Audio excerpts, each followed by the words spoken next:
తాకట్లో ఉన్న మీ బంగారాన్ని విడిపించి ఆ రోజు ఆన్లైన్ రేటుకి కొంటాం. Sharma gold company.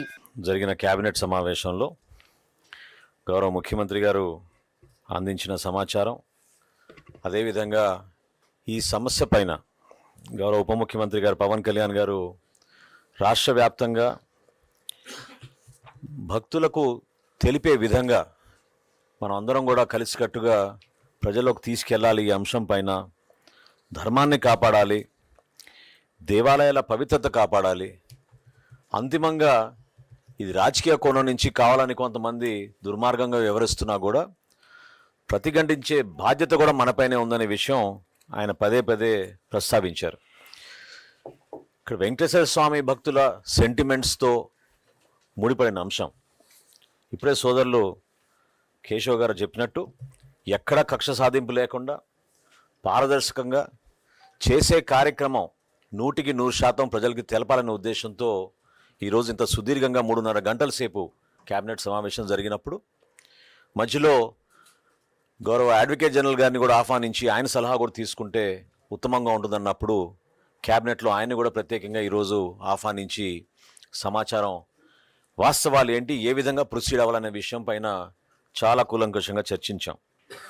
ఎప్పుడైతే ఎన్డీడీబీ రిపోర్ట్ ఆధారం చేసుకుని జరిగిన వాస్తవాలు మనం కప్పిపుచ్చకుండా నిజాయితీగా ప్రజల్లోకి వెళ్ళాలని ముఖ్యమంత్రి గారు భావించారో, ప్రభుత్వం తరఫున మీ అందరం కూడా కూటమిలో భాగంగా 100% ఏకీభవించి శ్రీవారి భక్తుల మనోభావాలు ఏనాడు కూడా దెబ్బతినకూడదు, వీళ్ళు భక్తుల మనోభావాలతో ఆడుకున్నారనే విషయం తీసుకెళ్ళాం.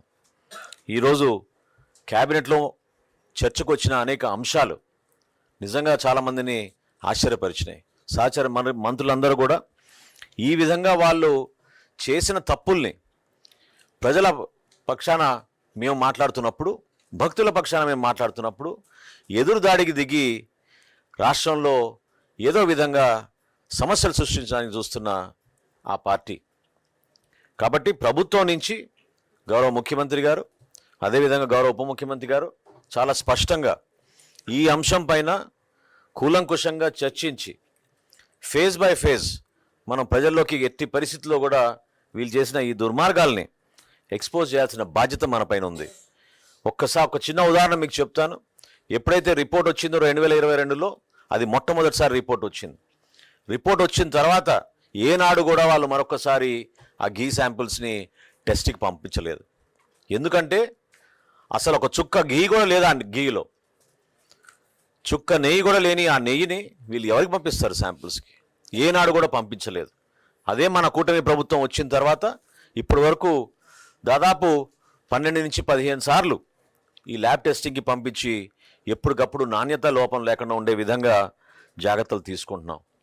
దయచేసి ఈ ప్రయత్నం భక్తులందరికీ కూడా ఏ విధంగా వీళ్ళు మన సెంటిమెంట్స్తో ఆడుకుని ఆ పవిత్రతని కాపాడే విషయంలో ఎంత కాంప్రమైజ్ అయిపోయారో తెలిసే విధంగా మీ అందరం చేస్తున్న ప్రయత్నం, దానికి ప్రతి ఒక్కరూ అర్థం చేసుకుంటారని, అదేవిధంగా రాబోయే రోజుల్లో ఈ పారదర్శకంగా చేసే ఈ ప్రక్రియలో ఎవరు ఎటువంటి తప్పులు చేసినా కూడా కఠినంగా వాళ్ళపైన చర్యలు తీసుకోవాల్సిన అవసరం, బాధ్యత కూడా ఉంది. కాబట్టి రాష్ట్ర కేబినెట్ ఈ రోజున ఆ విధంగా గౌరవ ముఖ్యమంత్రి గారి నేతృత్వంలో ఆ నిర్ణయాలు తీసుకుని ముందుకెళ్ళాం.